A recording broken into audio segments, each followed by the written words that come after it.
A couple more things before we get started with the program. This program goes from 1 to 3 o'clock. There'll be 2 question and answer periods, one at 2 o'clock and the last one at 3, sort of as a wrap up.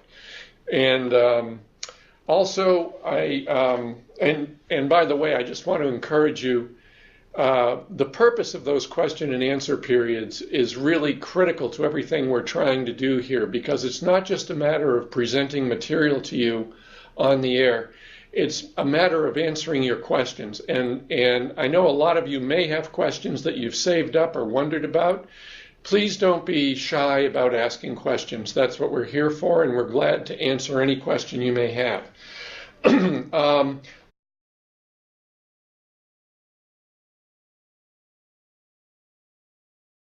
We've had the plate method in diabetes for a long time, and now I'm sure most of you have seen the U.S. Adopted in place of the pyramid that we had for so many years, adopted myplate.gov as the meal planning strategy for all Americans. So using a plate to guide your choices and the balance of your meals is an excellent way to achieve your goals for health.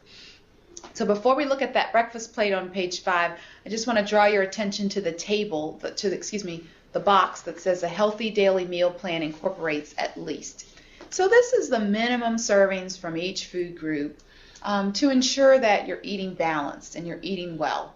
What we don't want you to do is just get so focused on carbohydrates or so focused on one aspect of your eating or your diet that you lose the whole balance and the importance of eating a wide variety, that's lost, because you need to make sure you're having at least 5 servings of fruit and vegetables every day, at least 6 ounces of protein a day for most people. So this is just a guide for you, and maybe think about how you've eaten the past couple of days. Have you achieved the goals in that small box? Did you have at least 2 to 3 servings of non-starchy vegetables? If not, it's a goal to work on increasing your non-starchy vegetables. And I think this plate method is the great strategy to help you achieve that. So the way this would work, so I'm going to use my plate now to maybe come up with a couple of plates. So I'm going to go with half the plate first. So on half the plate, we need to have non-starchy vegetables. And think about when you're meal planning. So you have to decide what you're having for dinner tonight. What do you think of first when you're planning dinner? For most of us, or many of us, we think about the meat first, and then we think about the starch. And when there's time and energy left, we think about the vegetables. So when you're using the plate method, a really good idea is to think about half the plate first. So plan the vegetables first, and then think, so what do I like? I'm going to have broccoli as my main non-starchy vegetable. And I love with broccoli to have some fish. So this is this piece of fish. Looks like the size of a deck of cards. If you remember, we said 3 ounces of protein is about the size of a deck of cards. And with that broccoli and fish, I might select some rice. Okay. And with it, I'm going to maybe incorporate, this is just 1 carb serving, right? My 1 slice of bread. So we can have something on the side. You could have a piece of fruit. That's a small to a medium piece of fruit. If you have canned fruit, it could be a half a cup of applesauce that's unsweetened. Maybe put a little cinnamon on it. So this is just 2 servings of carbohydrate.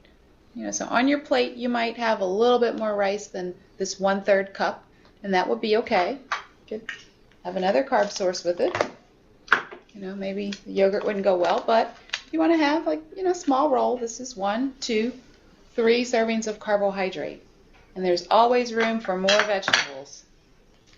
So if you're still hungry, think about more vegetables. And they're going to add some beets to that plate. Okay. So this meal certainly would not raise the blood sugar too high. And it looks like a lot of food. Yeah.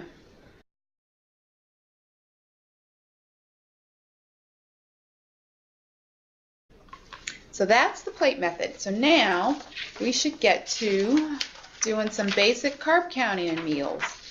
So on page 7, there are 2 different days worth of meals, And the way I usually like to do this is that I get the groups to work on both the breakfast meals first.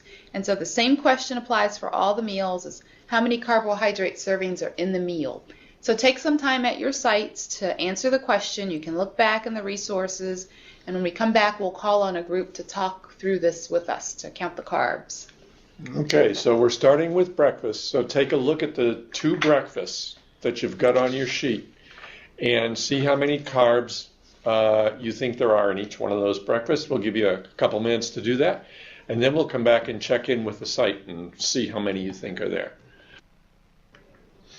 Okay, I'm going to go and see. Buchanan, are you guys there? Can you talk to us about the first breakfast example? We counted that up for 60 grams on the first, with the English muffin being 30, the Okay, grits 15, the banana 15, with a total, and because the egg was our protein, right. so, and the coffee was blended 0, Mm-hmm. we counted that for 60. Hopefully we're correct. Uh-huh. You are. You are. There's our answer Thank you, slot. Nancy. Good job. A great job. Yeah. So, I have help was there here. was there anything tricky about that for you in terms of figuring it out? Possibly. We debated on the muffin, and then we thought about top half, bottom half, so that would be 15 each. And then the egg, initially I was counting that, and they reminded me, no, that's a protein, so There you go. that's Great. where we were at with that. Great job.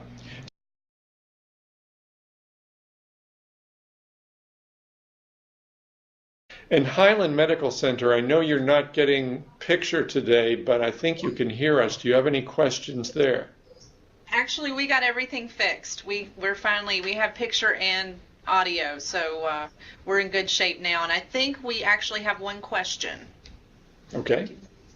Yeah, I'd like to know about the fats that you recommend. I understand fats like mazola and certain vegetable oils are really not good for you. What's your take on that? Yes, so the best oils to use are canola oil and olive oil.